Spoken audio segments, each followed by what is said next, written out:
Ayun Kailan ako pala itanong ko, coach. ano yan kay Lito?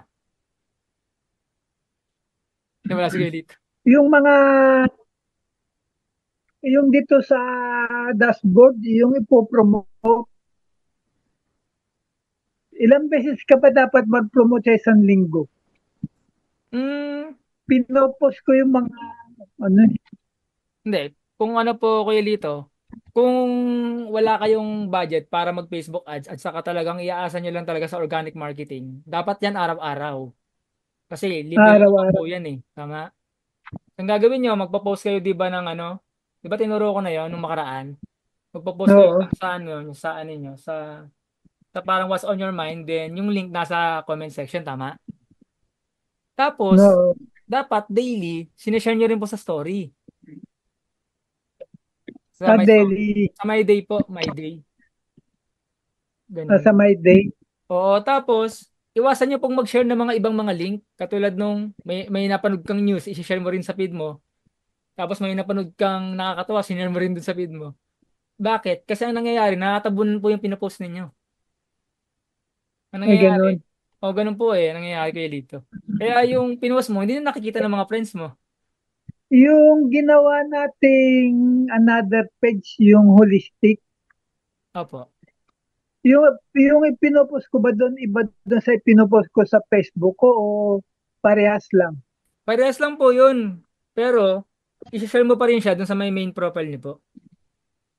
I-share niyo pa rin siya. Mag-demo tayo.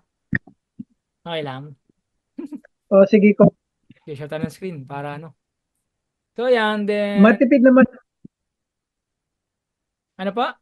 So marketing po tayo mat, marketing. So ganito po yan ano. okay. Kita niyo po ba yung ano ka Facebook ko? Kita niya? Facebook? Kita po. Kita naman. So ito yung profile ko.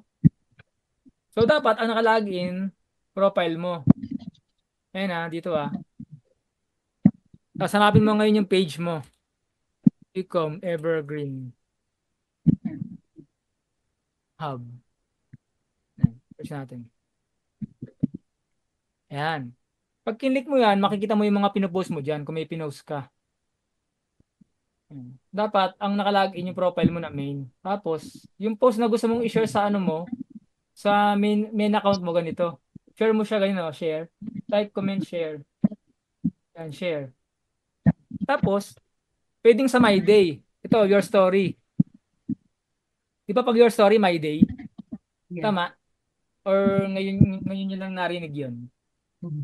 Pag your story, yan, posting, nakalagay sa baba. Medyo matagal siya, ano? Ayan, nakashare na. Ito na po, oh. Kwento po kuya dito, pag naka-My Day, your story. Ayan, ito yung mukha ko, di ba? Ayan, Okay, oh. Tapos ito. Para pag kinlik nila, mapupunta ron sa page mo para makita yung link. Po. Ganun po ang pag-share ng ah naka-post doon sa page, i-share mo sa personal profile mo. Ngayon, paano naman yung ano, kung gusto mong i-share mo mismo dito sa may ano mo, sa may what's on your mind. Bawa ito. Ito po share. Share ko ulit na share. Share. Ito. Nakita nyo? Arnold de Guzman, 'di ba? Personal profile. Ayan, okay. Sabihin ko halimbawa, check this product. Nilagyan ko ng, halimbawa lang, nilagyan ko ng caption. Check this product. For stress. Stress and sleep problem. Yan. Baba, ganyan. Tapos, pag nag-share now ako dyan, pinili ko yung share now, makikita mo ngayon yan dito sa ano ko, sa pinaka-timeline ko. Arnel de Guzman, di ba? Ayan, no? Teka, refresh natin. Wala pa. Ayan, no?